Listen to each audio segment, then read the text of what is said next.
कहते कि शख्स जिहड़ा है जिसका नाम इमरान खान है, ये बुनियादी तौर पर ज़हनी मरीज है। ये सोसाइटी तो इंतकाम ले रहा है, इस मुआशरे नूं उस भट्टी चौंक दिता है जिथों वापस आना बड़ा मुश्किल है। पाकिस्तान पीपल्स पार्टी ने हर दौर के विच नौकरियां दित्तियां ने और अज जिहड़े केसेस साडे ते बनाए गए ने उनके भी अक्सरीयत केसेस होने कि उन्होंने महकमे के बेजा पक्खियां कीतियां, लेकिन असी फखर नाल आखने कि जदों जदों मौका मिलेगा असी ये नजायज काम फिर करांगे, असी लोगों को रोजगार फिर देंगे, असी लोगों को नौकरियां फिर देंगे, असी महंगाई के नाल नाल मुलाजमीन दी तनख्वाहां विच इजाफा जरूर करांगे। अगर कोई सानू इस रस्ते तो रोकेगा तो असी बाज नहीं होना, चाहे सानू जेल जाना पवे, चाहे सानू कोई कुर्बानी देनी पवे।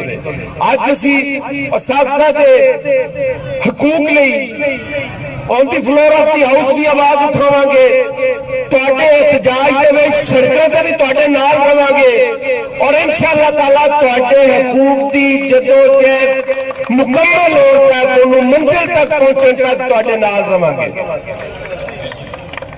असी मुल्क सियासतदाना ने बनाया है, इस मुल्क को आइन सियासतदाना ने दिता है, इस मुल्क के इदारे सियासतदाना ने बनाए ने और इंशाअल्लाह ताला इन्हों ठीक भी सियासतदाना नहीं करना है।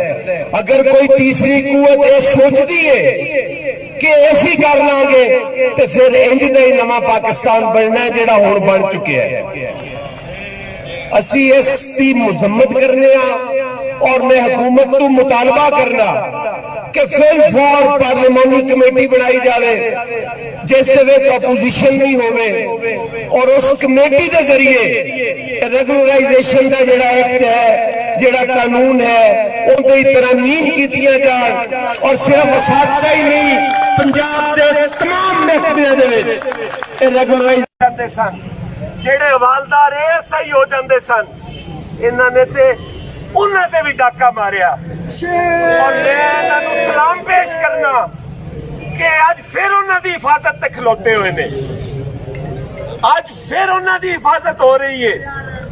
और जिवें अगे मेरे भरा ने आख्या कि असीं बाहर एहतजाज कर रहे हैं ते मुज़दार सरकार नूं टाइम नहीं मिलिया भी साडे नाल गल कर लवे, वो तुसी बाहर एहतजाज कर रहे हो, वो अंदर एहतजाज कर रहे हैं। तुसी आजादी नाल साह ले सकते जे, वो ते अपनी मर्जी नाल साह नहीं ले सकता।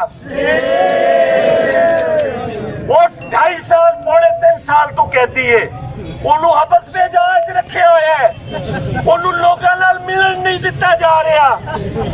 ਤੁਹਾਡੇ ਨਾਲ ਉਹ ਵੱਡਾ ਮਸਲੂਮ ਹੈ।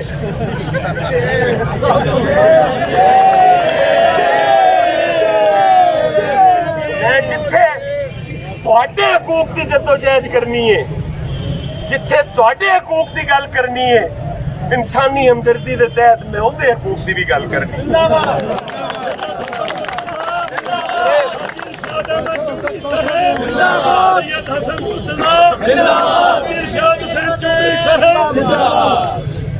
मेरे साथियों, इंशाअल्लाह ताला असी असैम्बली के अंदर भी और सड़कों पे भी तुहाडी आवाज बनांगे, तुहाडे हकूक की बहाली तक तुहाडी जदोजहद विच तुहाडा हिस्सा रवांगे।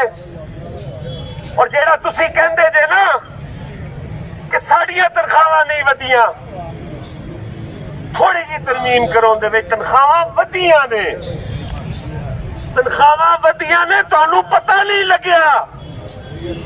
इमरान खान दी 2 लाख तो 8 लाख तनख्वाह हुई है। असी ए मुल्क सियासतदाना ने बनाया है, इस मुल्क को आइन सियासतदाना ने दिता है, इस मुल्क के इदारे सियासतदाना ने बनाए ने और इंशाअल्लाह ताला इन्होंने ठीक भी सियासतदाना नहीं करना है। अगर कोई तीसरी कुवत यह सोचती है कि ऐसी कर लांगे तो फिर इंज नहीं नवा पाकिस्तान बनना है जिहड़ा हुण बन चुके हैं। असी इसकी मुजम्मत करने और मैं हुकूमत को मुतालबा करना कि फिल्म फॉर पार्लिमानी कमेटी बनाई जाए जिस अपोजिशन भी होवे और उस कमेटी के जरिए रेगुलराइजेशन का जोड़ा एक्ट है, जोड़ा कानून है, उनकी तरमीम की जान और सिर्फ नहीं पंजाब के तमाम महकमे रेगुलराइजेशन होनी चाहिए। और मैं इतने कहना भी जरूरी समझना कि खान साहब एक साइड पे तुसी पूरे पंजाब के अंदर पूरे पंजाब के अंदर इंक्रोचमेंट के नाम के उत्ते इमारत गिराइया, लोगों ने कारोबार खत्म किए, रेड़ी ठेला खत्म कर दिता, लेकिन बनी गाला रेगुलराइज किया गया, बनी गाला रेगुलराइज किया गया, 10-12 लाख की फीस भर के तुसी उन्होंने रेगुलराइज किया। इंशाअल्लाह ताला ऐसे तौर तुसी एहतजाज करोगे और असी तुहानू कहांगे कि हुण अवाम की हुक्मरानी है, हुण तुहाडे भुगतण दे दिन ने, तुहानू शर्म आनी चाहिए कि तुसी लोगों के हकूक गसब करके और अपनी जेबा गर्म कर रहे हो, अपने माली सहूलतकारों को फायदे पहुंचा रहे हो। तुसी चीनी चोर और आटा चोर फड़न की बजाय तुसी स्कूल टीचर और तुसी वासा दे मुलाजिम, तुसी एनडीए दे मुलाजिम, तुसी हेल्थ दे मुलाजिम, तुसी इन्हां कोलों इंतकाम ले रहे हो, जेड़ा कि तुहाडे लई शर्म का मकाम है। बहुत मेहरबानी, असी भरपूर तरीके नाल तुहाडे नाल आ और इंशाअल्लाह ताला मैं आज ही इंदे ते तहरीक इंतवाई